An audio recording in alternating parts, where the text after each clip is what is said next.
नमस्कार दोस्तों, आज हम बात करेंगे एक ऐसी क्रांतिकारी महिला के बारे में जिसने फ्रांस की क्रांति के दौरान महिलाओं के अधिकारों के लिए आवाज उठाई। इनका नाम है ओलिम्प द गौस। आइए जानते हैं उनके जीवन और योगदान के बारे में विस्तार से। ओलिम्प द गौस का जन्म 7 मई 1748 को फ्रांस के मोंटोबन में हुआ था। वे एक सामान्य परिवार से ताल्लुक रखती थी और उनके पिता एक कसाई थे।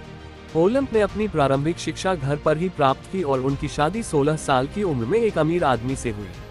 लेकिन उनके पति की मृत्यु के बाद वे पेरिस आ गईं और यहीं से उनकी क्रांतिकारी यात्रा की शुरुआत हुई।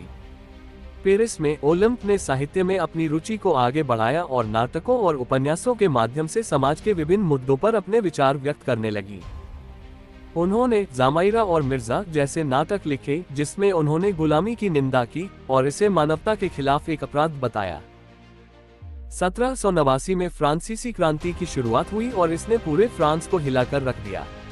ओलिम्प ने इस क्रांति में सक्रिय भूमिका निभाई और उन्होंने देखा कि इस क्रांति में भी महिलाओं को समान अधिकार नहीं मिल रहे थे। 1791 में ओलिम्प ने declaration of the rights of women and citizen लिखा। इसमें उन्होंने महिलाओं के अधिकारों की वकालत की और इसे रानी और नेशनल असेंबली के सदस्यों को भेजा। एक्सर्प्ट्स 1. महिला स्वतंत्र पैदा होती है और अधिकारों में पुरुष के समान होती है। 2. सभी राजनीतिक संघों का लक्ष्य महिला और पुरुष के प्राकृतिक अधिकारों की रक्षा करना है। ये अधिकार स्वतंत्रता, संपत्ति, सुरक्षा और सबसे महत्वपूर्ण अत्याचार के खिलाफ प्रतिरोध है। 3. सभी संप्रभुता का स्रोत राष्ट्र है जो महिला और पुरुष का संघ है। 4. कानून को सामान्य इच्छा की अभिव्यक्ति होनी चाहिए। सभी महिला और पुरुष नागरिकों को व्यक्तिगत रूप से या उनके प्रतिनिधियों द्वारा इसकी संरचना में हिस्सा लेना चाहिए। 5. कोई भी महिला अपवाद नहीं है, उसे कानून द्वारा निर्धारित मामलों में आरोपित, गिरफ्तार और हिरासत में लिया जाता है। महिलाएं पुरुषों की तरह इस कठोर कानून का पालन करती हैं।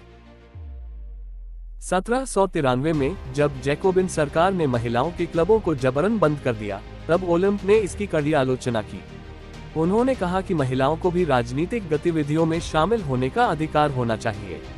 ओलिम्प की मुखरता और जैकोबिन सरकार की आलोचना के कारण उन्हें राष्ट्रद्रोह के आरोप में गिरफ्तार किया गया। उनके खिलाफ मुकदमा चलाया गया और उन्हें दोषी ठहराया गया। 3 नवंबर 1793 को ओलिम्प द गौस को गिलोटिन के माध्यम से फांसी दे दी गई। ओलिम्प द गौस की मृत्यु के बाद भी उनके विचार और सिद्धांत जीवित रहे। वे महिलाओं के अधिकारों की लड़ाई में एक प्रतीक बन गई। उनके द्वारा लिखी गई declaration of the rights of women and citizen आज भी महिलाओं के अधिकारों की दिशा में एक महत्वपूर्ण दस्तावेज माना जाता है। ओलिम्प द गौस ने अपने साहस और दृढ़ता के साथ यह साबित किया कि महिलाओं के अधिकारों के लिए लड़ना कितना महत्वपूर्ण है।